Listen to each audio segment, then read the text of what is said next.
சென்னையில் ஒரே மையத்தில் தேர்வெழுதிய 167 பேர் வேதியியல் தேர்வில் 100க்கு 100 மதிப்பெண் பெற்றது குறித்து விசாரணை நடத்தப்பட்ட நிலையில் அரசு பள்ளி என்பதால் இப்படி சந்தேகம் கிளம்பியதா என ஆசிரியர்களும் மாணவர்களும் கொதிப்படைந்துள்ளனர்.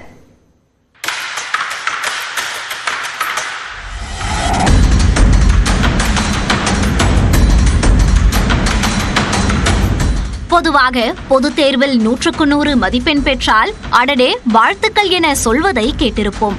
ஆனால் விழுப்புரம் மாவட்டத்தில் உள்ள செஞ்சி அரசு பெண்கள் மேல்நிலைப் பள்ளியோ அதிக அளவில் 100க்கு 100 மதிப்பெண் பெற்றதால் சந்தேக வளையத்திற்குள் சிக்கியது.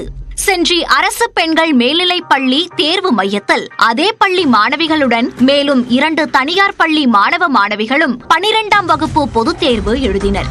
இதில் செஞ்சி அரசு பெண்கள் மேல்நிலைப் பள்ளி மாணவிகளில் 65 பேரும் 2 தனியார் பள்ளிகளை சேர்ந்த 286 மாணவ மாணவிகளில் 102 பேரும் வேதியியலில் முழு மதிப்பெண் பெற்றனர். இது பாராட்டுக்குள்ளான அதே நேரத்தில் சந்தேக பார்வைக்குள்ளும் சிக்கி விமர்சனங்களை கிளப்பியுள்ளது.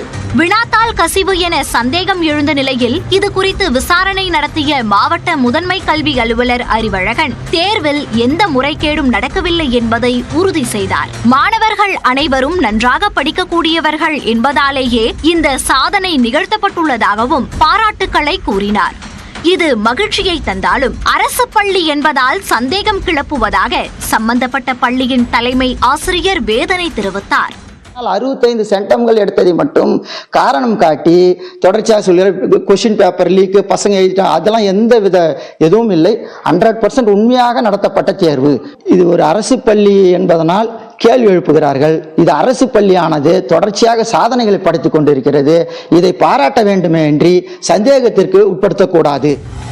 100 விழுக்காடு தேர்ச்சி பெற்றுள்ள செஞ்சி அரசு பெண்கள் மேல்நிலைப் பள்ளியில் வேதியியல் மட்டுமின்றி கணிதத்தில் 10 பேரும், கணினி அறிவியல் பாடத்தில் 16 பேரும், தாவரவியல் பாடத்தில் 8 பேரும் உள்பட மற்ற பாடங்களில் 107 மாணவிகள் 100க்கு 100 மதிப்பெண் பெற்றுள்ளனர். காலை 8:30 மணி முதல் 5:30 மணி வரை வகுப்புகள் நடத்தப்படும் நிலையில் கடுமையாக படித்து முழு மதிப்பெண்கள் பெற்றபோதும் சந்தேகம் எழுப்புவது வேதனை அளிப்பதாக மாணவிகள் கூறுகின்றனர். டீச்சர்ஸோடு சேர்ந்து நாங்களும் ஹார்ட் ஒர்க் பண்ணி தான் இந்த மார்க்ஸ்லாம் ஸ்கோர் பண்ணோம். ஆனால் எல்லோரும் இந்த மாதிரி பேசுகிறது எங்களுக்கு ரொம்ப கஷ்டமாக இருக்குது.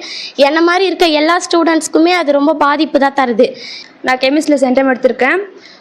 இப்போது நிறைய பேர் வந்து கெமிஸ்ட்ரியில் சென்டம் எடுத்துட்டாங்க, டவுட் பண்ணுறாங்க.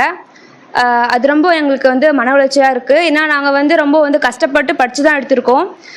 அதுக்கேற்ற மாதிரியான ஹார்ட் ஒர்க் போட்டிருக்கோம் நம்ம, அதனால அந்த மார்க் அடிச்சிருக்கேன். எங்களுக்கு சிறப்பாக செயல்படும் பள்ளி மீது இது போன்ற சந்தேகம் எழுப்புவது சுணக்கத்தை ஏற்படுத்துவது மட்டுமின்றி மாணவர்கள் மனதளவில் பாதிக்கப்படும் அபாயம் இருப்பதால் உரிய முறையில் நடவடிக்கை எடுத்து இது போன்ற நிகழ்வுகளை தடுக்க வேண்டும் என்ற எதிர்பார்ப்பு எழுந்துள்ளது. நியூஸ் 18 தமிழ்நாடு செய்திகளுக்காக விழுப்புரம் செய்தியாளர் குணாநிதி.